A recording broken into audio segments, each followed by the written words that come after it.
application review, business review, investment, lifestyle, social politic.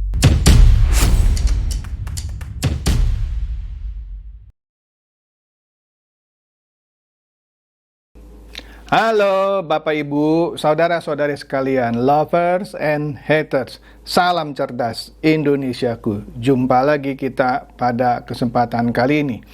Bagi Anda yang belum subscribe channel saya, silakan subscribe channel saya. Tekan loncengnya agar Anda dapat notifikasi setiap kali saya mengupload video-video saya. Oke, pada kesempatan kali ini saya akan membahas beberapa blunder ya. Ya, blunder itu sih biasa saja ya. Kadang bisa benar-benar blunder yang serius, kadang bisa juga hanya sekedar slip of tongue, slip lidah gitu ya. Nanti kita akan lihat ya, bedanya blunder dengan slip lidah. Ya, bedanya sih nggak tipis, bedanya tebal gitu ya. Nah, nanti kita lihat ya. Nah, di sini ada beberapa blunder. Khususnya dari PDIP yang justru melejitkan elektabilitas Prabowo Gibran. Ya, blunder dari pihak lawan bisa melejitkan elektabilitas dari si lawannya. Oke, kita lihat dulu lah ya satu video yang singkat yang menarik untuk Anda nilai sendiri. Pandangan kedua orang tokoh dalam hal ini sama-sama ketua umum partai besar. Yang satu Ibu Megawati Soekarno Putri, ketua umum PDI Perjuangan, dan satu lagi pendapat Pak Prabowo Subianto sebagai ketua umum Partai Gerindra mengenai tukang bakso. Nanti Anda nilai sendiri ya, saya nggak mau nilai, Anda nilai sendiri. Yuk kita lihat videonya.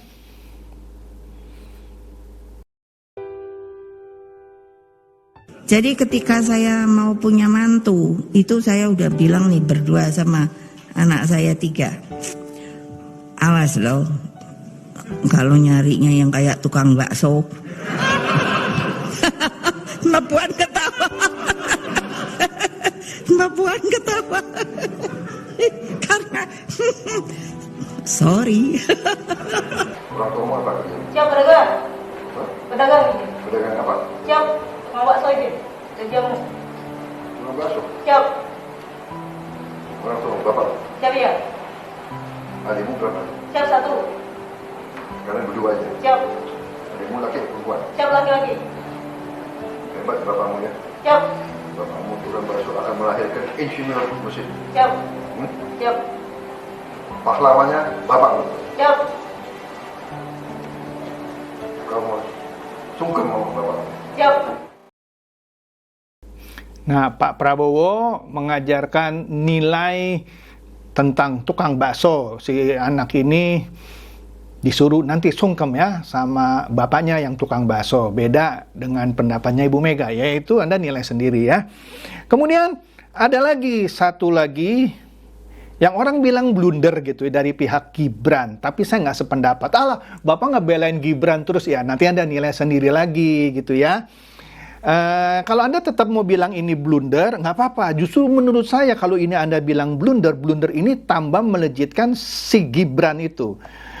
Tapi kalau saya bilang sih ini cuma slip of tongue atau slip lidah. Nah kita lihat nih ya, ini kan baru-baru ini ramai itu diributkan ya sama orang-orang yang tidak mendukung paslon 02. Itu mah umum dah gitu ya. Kalau ada kesalahan kecil dari paslon nomor 1, maka yang tidak suka dengan paslon nomor 1 pasti menggunakan itu untuk keuntungannya.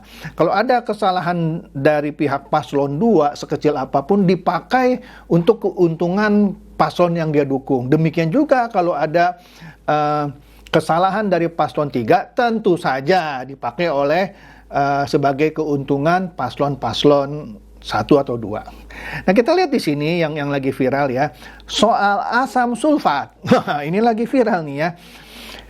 Di satu kesempatan ketika berbicara dengan ibu-ibu hamil, Gibran menyebutkan asam sulfat yang penting untuk ibu hamil. Tentu ini salah. Salah deh. Karena asam sulfat adalah suatu asam yang berbahaya gitu ya.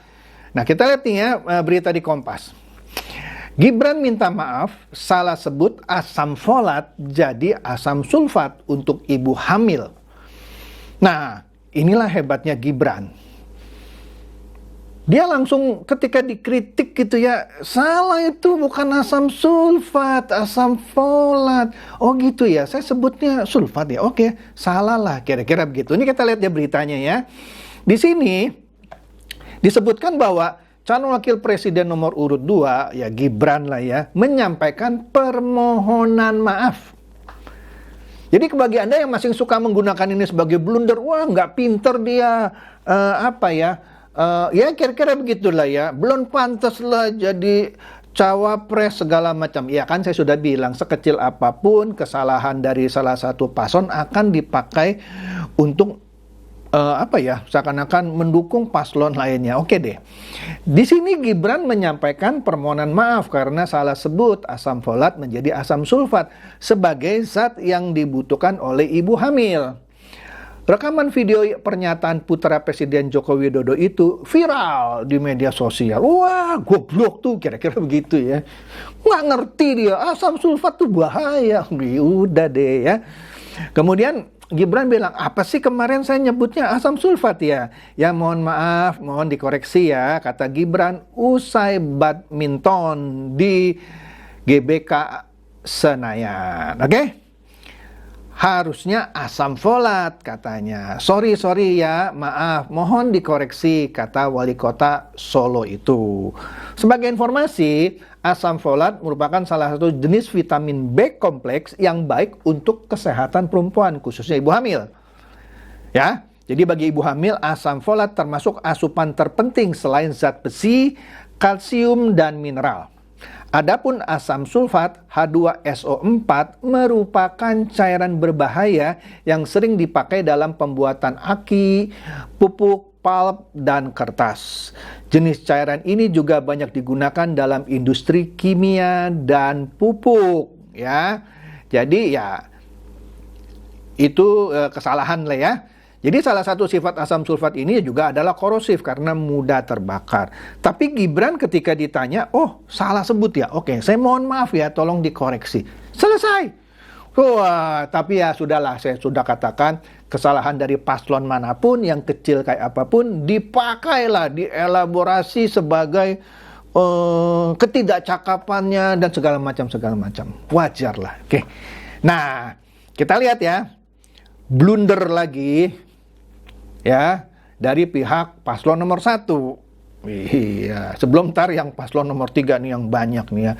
Paslon nomor 1 dalam hal ini Pak Anies dan partai pendukungnya PKS tolak IKN dengan memperlihatkan atau menyebutkan contoh 5 negara yang dinilai gagal memindahkan ibu kota negara. Saya nggak usah bahas lah, beritanya Anda baca lah, cari ini yang ulas Tempo. Jadi ditolak ya sama Pak Anies dan PKS. Tapi Muhaimin, cawapresnya Anies, bilang akan tetap lanjutkan pembangunan IKN. Nah ini blunder atau slip of tongue. Seperti halnya tukang bakso tadi. Itu blunder apa slip lidah? Kalau saya bilang blunder lah, yang satu bilang tolak, Muhaimin bilang akan lanjutkan, ya. Nah kemudian ada seperti ya gimana lah gitu ya. Anies Caimin beda pandangan soal proyek IKN. Begini penjelasan PKB. Wah, adalah begini. Udahlah, Anda baca lagi sendiri ya. Saya nggak mau masuk ke dalamnya. Kepanjangan nanti konten saya ya. Saya cuma memperlihatkan contoh-contohnya. Oke. Nah, di sini kita sudah sering dengar ya ulasan-ulasan mengenai blunder yang kerap dibuat oleh Pak Ganjar ya, yang justru bikin pusing PDIP ya, dan bahkan melejitkan elektabilitas Pak Prabowo dan Gibran. Oke? Nah, di sini ada beberapa nih ya. Nah, kita lihat nih, ini menurut Denny JA dari LSI ya. Ya ada 4 atau 5. Nah, kita lihat di sini ya, katanya ada 4. Kita lihat dulu nih ya.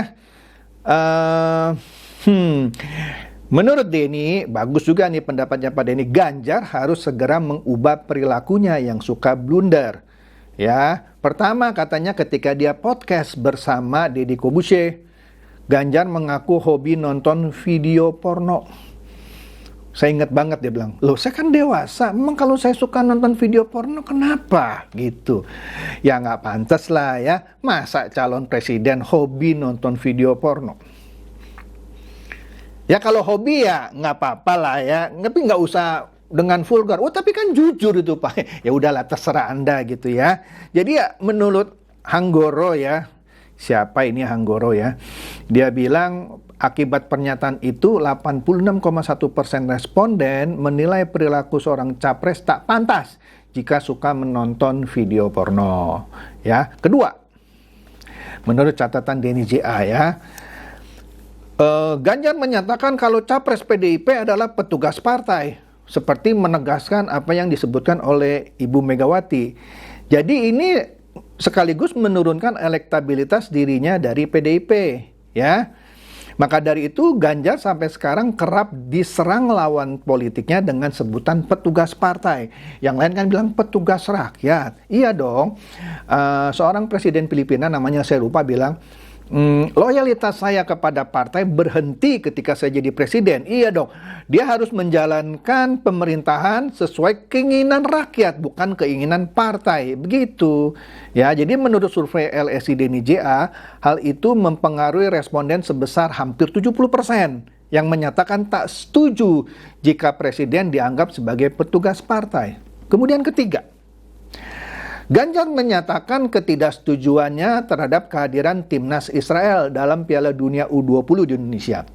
Oke, kita memang mendukung kemerdekaan Palestina, tapi politik dan olahraga itu tidak boleh dicampurkan dimanapun, di dunia manapun tidak boleh dicampurkan.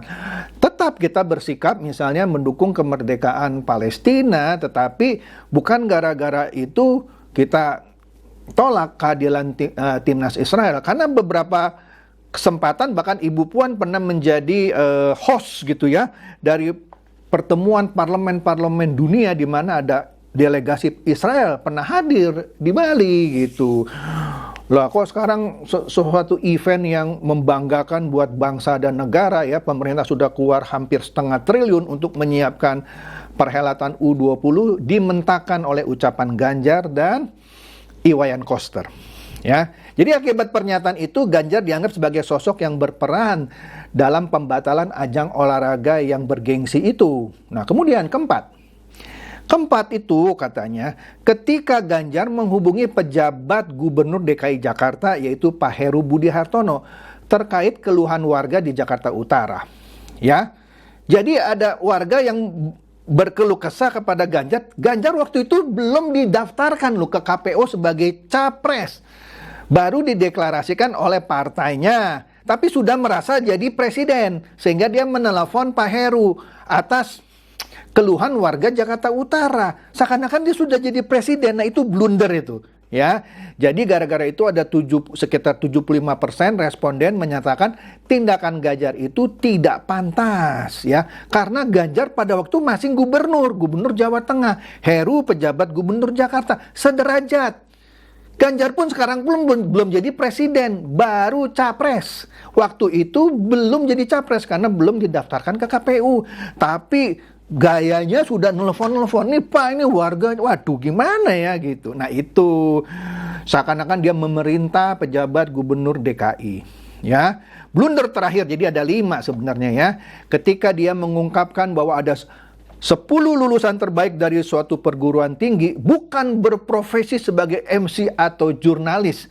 Pernyataan itu dilontarkan Ganjar ketika tampil di mata Najwa. Padahal Najwa itu ya, dia sebagai jurnalis.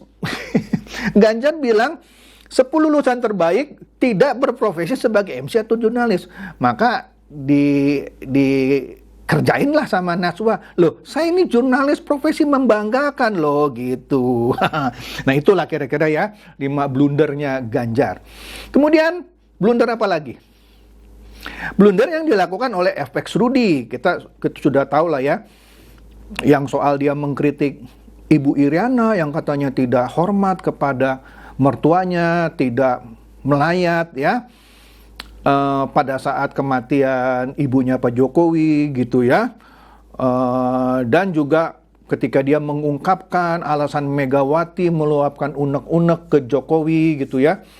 Sehingga sebut bahwa penguasa sekarang mirip rezim Orde Baru ya. Waduh, begitu ya.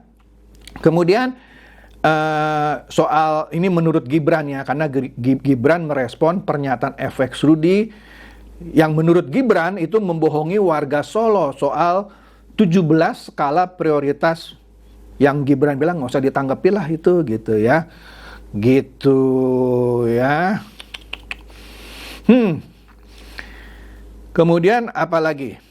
Nah, pidato dari Ibu Mega sendiri yang juga dianggap blunder oleh netizen. Ini bukan slip of tongue ya, bukan slip lidah. Kalau Gibran ngaku, waduh salah ya saya ya. Asam folat maksud saya bukan asam sulfat. Nah ini pidato Ibu Megawati, dia sebutkan ya, jangan sampai kecurangan pemilu terjadi lagi. Nah berarti kan kalau lagi dulu udah pernah kan. Nah dulu 2 periode pertama yang partai berkuasa apa? PDIP. Dengan kata lain orang menganggap loh berarti secara nggak langsung pemilu 2 periode yang lalu curang dong. Iya kan? Waduh. Atau pemerintahan yang lalu itu otoriter. Yang mana? Yang sekarang sama periode sebelumnya, lah kan partai Anda gitu kan. Nah, itu yang oleh netizen dianggap blunder. Ya. Oleh karena itu, Republika pun memberitakan bahwa blunder PDIP inilah yang dinilai menyebabkan elektabilitas Ganjar Mahfud jadi merosot. Ya. Kemudian menariknya juga Republika memuat sebuah survei, selain elektabilitas Ganjar Mahfud merosot, elektabilitas Anies dan Imin itu justru naik. Jadi yang naik bukan elektabilitas Prabowo dan Gibran saja, tetapi elektabilitas Cak Imin dan Pak Anies. Karena blunder PDIP. Nah, di sini dikatakan kubu Ganjar dinilai tidak menyadari bahwa mayoritas pemilih Ganjar adalah orang-orang yang mengidolakan Jokowi. Padahal sekarang mereka menyerang Jokowi. Ya, minggir mereka. Ada yang pindah ke Pak Prabowo, ada yang pindah ke Anies, ya. Jadi sekali lagi survei LSI dari DNJA yang terbaru menunjukkan elektabilitas pasangan calon presiden dan wakil presiden Ganjar Pranowo Mahfud MD mengalami kemerosotan. Sebaliknya, paslon Anies Baswedan dan Muhaimin Iskandar meroket. Dan juga otomatis Prabowo dan Gibran. Nah inilah ya. Maka dari itu ada beberapa yang berpendapat ya seharusnya Pak Ganjar atau PDIP tidak harus sering-sering menyerang Pak Jokowi. Semakin diserang Jokowi, keluarganya, Gibran gitu ya, malah semakin merosot dia. Coba Anda perhatikan sekarang, yang paling banyak diserang adalah Jokowi dan Gibran. Malah Prabowo sekarang sudah jarang diserang loh. Nah ini kesalahan besar gitu ya. Karena apa? Betul, karena kebanyakan pendukung Ganjar adalah orang yang mengidolakan Jokowi. Jangan lupa tingkat kepuasan rakyat terhadap pemerintahan Jokowi 70% lebih gitu ya. Bayangkan orang yang sudah puas sama Jokowi, kemudian Jokowinya sendiri diserang terus gitu ya. Orang aturan mau pilih Ganjar, jadi nggak jadi pilih Ganjar. Bisa pindah itu suara, pindah ke Prabowo atau pindah ke Anies. Oke, itu saja mengenai blunder ya. Jadi Anda bisa bedakan sekarang ya blunder dengan selip lidah ya.